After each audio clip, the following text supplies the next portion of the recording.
Marg'ilon shahridagi Al-Farg'oniy ko'chasidagi navbatdagi avtohalokat.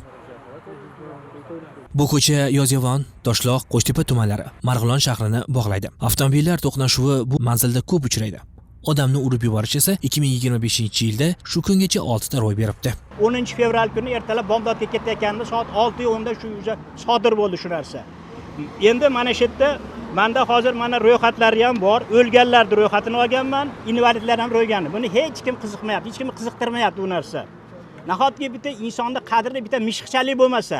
Fuqarolarning fikricha, ko'cha boshiga svetofor o'rnatilsa, bunday ko'ngilsizliklar kelib chiqmaydi. Ayni paytda ushbu hududda yo'l harakat tartibi saqlanmayotganligi bois avtomobil vositalari ora kunda to'qnashmoqda. Bu faqat moddiy zarar keltirmoqda, balki haydovchilar va piyodalar hayotini ham xavf ostiga qo'yayotgan holatlar yuzaga kelmoqda. Aprel oyida meni o'zimga ham shu yerda mashina urib ketdi. Mana sal o'zimga kelmayapman o'shandan beri. Mana izohda ko'rolmayman, menga yurib chiqolmayman. Ahvolim shu. 2025-yilda o'zida nechta mana shunaqa ko'ngilsiz voqealar bo'ldi? Hozir mana ko'ngilsiz voqealardan 3 ta bo'ldi. 3 ta bo'ldi. Har bittasi uchun, misol uchun, ichki ishlar xodimlari keladi. Keladi, ha. Mana misol uchun birinchisida bir mayor keldi, kechagisida almashgan ekan. Mana Oltarala Mahmudjon degan bola ekan, polkovnik. Keldi, 10 ta gaplashib turdik. 4 ta xodimi bilan keldi. Hammasini hisoblashdi. Hisoblashib, men aytdimki, bitta haqiqatdan ham kerakli narsa ekan svetofor. Ruxsatnoma berishgan.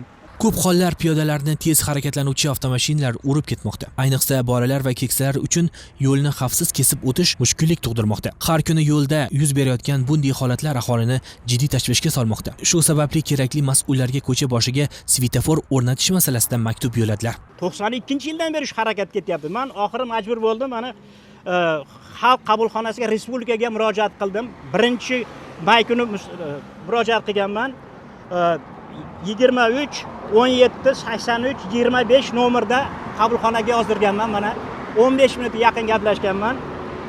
15 gaplashganman. Respublika qabulxonasiga murojaat etilgan. Viloyat bosh prokuraturaga ariza berdim. Bir marta shahar prokuraturasiga 2 marta ariza bilan murojaat qilganman. 2 marta shahar prokuraturasiga. Bu yo'ldan maktab o'quvchilari maktabga va yaqin o'rtada masjid yo'qligi tufayli nafaqadagi keksa otaxonlar masjidga qatnaydilar. Fuqarolar tegishli idoralardan bu masalaga jiddiy yechim topishni, xususan ko'cha boshiga svetofor o'rnatilishini, piyodalar yo'laklari aniq belgilab chiqilinishi va harakatni tartibga solish bo'yicha qat'iy chora ko'rilishini so'ramoqda. Hududda 3 ta umumta'lim maktablari bor. Maktabning ko'plab o'quvchilari mana shu yo'ldan o'tadi. Ko'ngilsizliklar bo'lgani haqiqat. Shu sababli har gal ota-onalar va o'qituvchilar xavotirda turadi.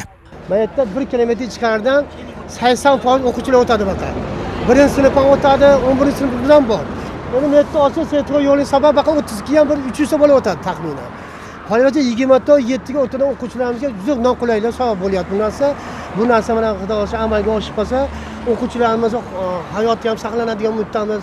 Har safar men kelib nazorat qiladigan bo'lsam, keksalarni olib chiqib charchadi. Qarab turinglar, nechalar mana avariya bo'lgan xonada o'zlari guvoh bo'ldilar. Albatta svetofor kerak. Sababi 3 ta maktab hududiga kelibdi. Mana bu yil 4 tasini rejalashtirganmiz.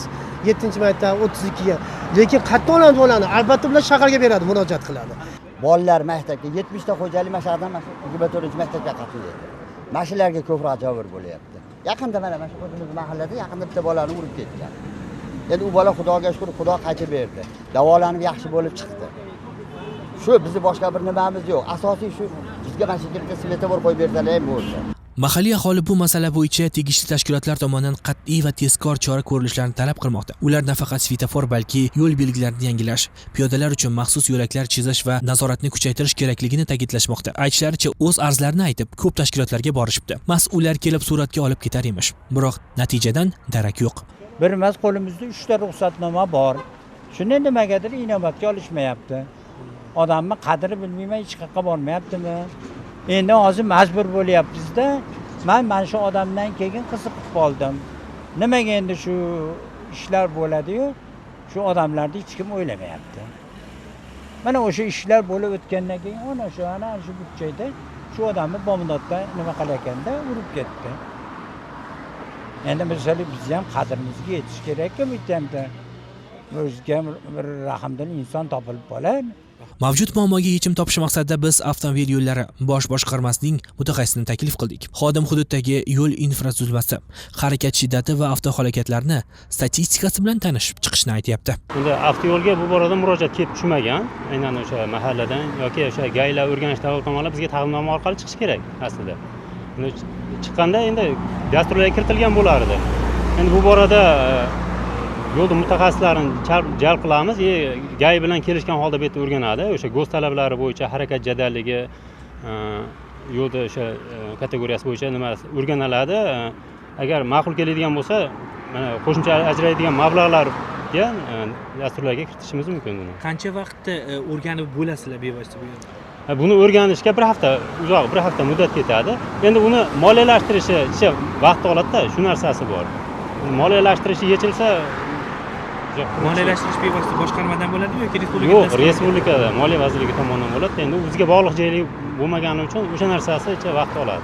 Demak, o'rganishlar bu yerda boshlanadi ertadan. Boshlanadi, xudo xolasa. Oradan bir kun o'tib avtomobil yo'llari bosh boshqarmasi mutaxassislari belgilangan manzilga tashrif buyurdi va yo'l holatini to'liq o'rganib chiqdilar. Ular joydagi harakat shiddati, piyodalar oqimi, xavfli nuqtalar va avtohalokatlar ro'y bergan joylarni atroflicha tahlil qilishdi. O'rganish natijalariga ko'ra mutaxassislar bu hududda chindan ham svetofor o'rnatilishi zarurligi haqida qat'iy xulosaga kelishdi. Loyiha yuqoriga taqdim etiladi va ular mablag' ajratadi. Ajratsa, bu yerga svetofor o'rnatiladi. O'ylaymizki, mablag' ajratuvchilar fuqarolarning bir kunini his etadilar. Ahror Ziyodov, Safar Ismoilov, Obyektiv informatsion tahliliy dastur uchun